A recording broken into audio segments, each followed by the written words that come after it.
national headlines. I'm Amina Ansari and I will be taking you to the top headlines from the leading newspapers of the country. Let's start with the Times of India. Supreme Court to Government. Will you remove opacity of electoral bonds? The Supreme Court on Thursday said that the opaque electoral bond scheme, majorly used by corporate houses to anonymously donate to political parties, needs to be reformed and asked the union government whether it would amend the Companies Act to cap the percentage of profit a company can earmark for political funding. Next headline is from the Indian Express. Don't want Supreme Court to become Tarikh-Pe-Tarikh court, CJI Chandrachud.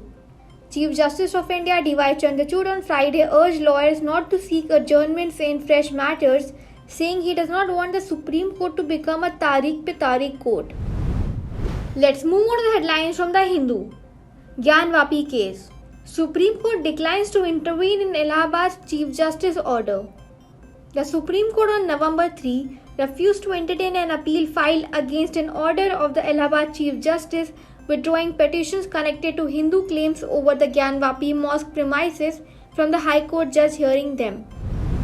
Next, let's move on to the headlines in the Economic Times. Apple rings louder. September quarter sees record revenue in India. Apple set a new quarterly revenue record in India with a strong double-digit year-on-year growth in the September quarter, Chief Executive Tim Cook said on Friday. Let's move on to the headlines from the Telegraph. Kuki-Zo tribal group stays site in protest at Jantar Mantar, seeks resolution to Manipur ethnic violence.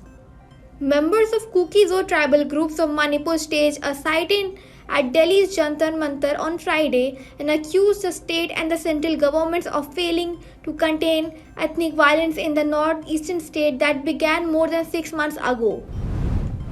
Finally, our last headline is from the Hindustan Times.